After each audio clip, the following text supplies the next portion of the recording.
ఓం సమర్థ సద్గురు సాయినాథాయ నమః. శ్రీ సాయి లీలామృతం అధ్యాయం 16. ఎందరు భక్తులో అన్ని రూపాలు. ఎక్కడెక్కడ ఎందరు భక్తులున్నా అవసరమైనప్పుడు వివిధ రూపాలలో వారికి దర్శనమిచ్చి అనుగ్రహించారు బాబా.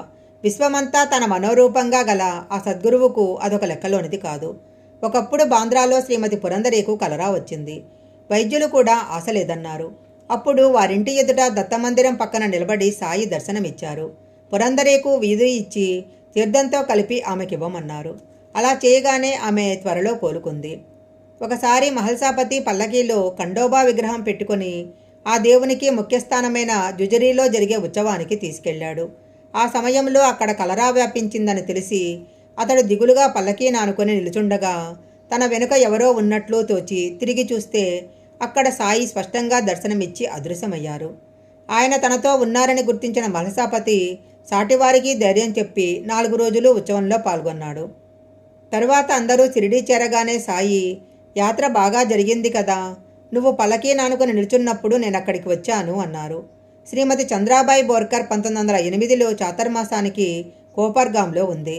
ఒకరోజు ఆమె వద్దకు ఒక ఫకీర్ వచ్చి రొట్టెలు ఉల్లి పచ్చడి కోరారు. చాతుర్మాసంలో తాను ఉల్లి వాడనని ఆమె చెప్పగానే ఆ ఫకీరు వెళ్ళిపోయారు. బాబా ఉల్లి తింటారు కనుక ఆ ఫకీరు వారేనని ఆమెకు స్మరించింది. తరువాత ఆమె షిరిడీ వెళ్ళినప్పుడు నాకు రొట్టెలు ఉల్లి పచ్చడి ఇవ్వలేదు కదా, ఎందుకొచ్చావు అన్నారు బాబా. అవి సమర్పించడానికే వచ్చాను అన్నది. బల్వంత్ కోజోకర్ 1911లో ఒక రోజున మసీదులో బాబా వద్ద సెలవు తీసుకుని తిరుగు ప్రయాణమై కొంత దూరం వెళ్ళాక అదే తనకు చివరి దర్శనమని తోచి మరలా ఆయనను ఒకసారి చూడాలనిపించింది. కానీ అది షిరిడీ సంప్రదాయానికి విరుద్ధము కదా అనుకుంటే అక్కడ లెండీలో కంచెలో నుంచి బాబా తొంగి చూసి, వెళ్తున్నావా, మంచిది వెళ్ళిరా అన్నారు. మసీదులో ఉన్న బాబా లెండీ వద్ద దర్శనమివ్వడమే ఆశ్చర్యము. రేగే తన కుమార్తె వివాహానికి 1914లో బాబాకు ఆహ్వానం పంపారు. స్వయంగా వివాహానికి రాగలనని ఆయన జాబు వ్రాయించారు. సరిగ్గా ముహూర్తానికి పోస్టులో సాయి వద్ద నుంచి వీపూది దానిని వధూవరులకు పెట్టమన్న ఆదేశము అందాయి. అదే సమయానికి ఒక ఫకీర్ వచ్చి అతని మామగారిని ఒక పైసా దర్శన కోరాడు. పని తొందరలో అతడు పట్టించుకోలేదు. కానీ వచ్చింది సాయియేనని తర్వాత స్మరించి బాధపడ్డాడు. ఆ వచ్చినది సాయియే అయితే మరలా రావాలని రేగే అన్నాడు. మర్నాడు ఆ ఫకీర్ వచ్చి పైసా దర్శన కోరి తీసుకున్నాడు, కానీ విందారగించలేదు. దహనులో ఒక భక్తురాలు 30 నోములు పూర్తి చేసి 200 మంది బ్రాహ్మణులకు సంతర్పణ తలపెట్టింది. దానికి బాబాను ఆహ్వానిస్తూ ఆమె కొడుకు దేవ్ జాబు రాశాడు.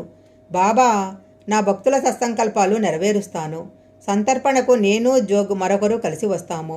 మాకే వాహనాలు అవసరం లేదు అని జాబు రాయించారు. సరిగ్గా సంతర్పణ రోజు ఒక సన్యాసి వచ్చాడు.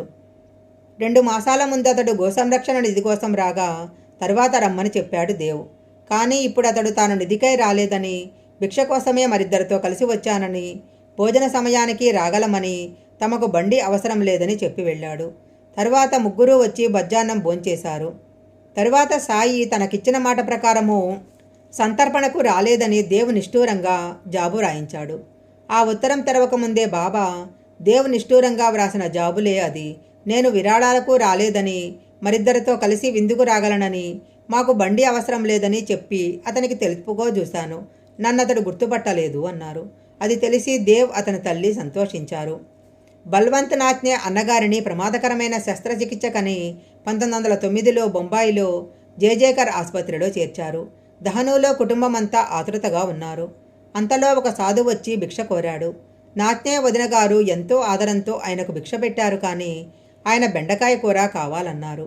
అందరూ తినగా మిగిలిన బెండకాయ కూర ఉన్నదని, అది అతిథికి తగదని తలచి వెయ్యలేదని ఆమె చెప్పింది. ఆ కూరే అడిగి వేయించుకున్నాడా సాధువు. భోజనమయ్యాక అతడు అందరినీ ఆశీర్వదించి బొంబాయిలో శస్త్రచికిత్స క్షేమంగా జరిగిందని చెప్పి వెళ్ళిపోయాడు. ఆ సాయంత్రమే ఆసుపత్రి నుంచి శస్త్రచికిత్స బాగా జరిగిందని, ఆ వెంటనే ఒక సాధువు వచ్చి రోగిని ఆశీర్వదించి వెళ్లారని కబురొచ్చింది.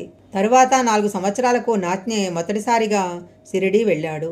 సాయి అతనిని చూస్తూనే, నేనొకప్పుడు ఇతనింటికి భోజనానికి వెళ్ళాను. నేను అడిగితే కానీ ఇతని వదినగారు బెండకాయ కూర వెయ్యలేదు అన్నారు. అదందాలి అనుభవము ఇలా చెప్పాడు. ఒకప్పుడు సాయి ఒక బ్రాహ్మణ రూపంలో వచ్చి దక్షిణ అడిగితే నేను 2 అణాలు ఇచ్చాను. మరొకసారి ఒక మార్వాడీలా వచ్చి తమకు ఆకలిగా ఉందని చెప్పారు. 4 అణాలు ఇచ్చి మార్వాడీ హోటల్కి వెళ్ళి భోంచేయమన్నాను. తరువాత నేను షిరిడీ వెళ్ళినప్పుడు ఈ వివరాలన్నీ ఆయన చెప్పి నేను ఇతని దగ్గరికి వెళ్ళినప్పుడు మార్వాడీ హోటల్కి వెళ్ళి భోంచేయమన్నాడు అన్నారు.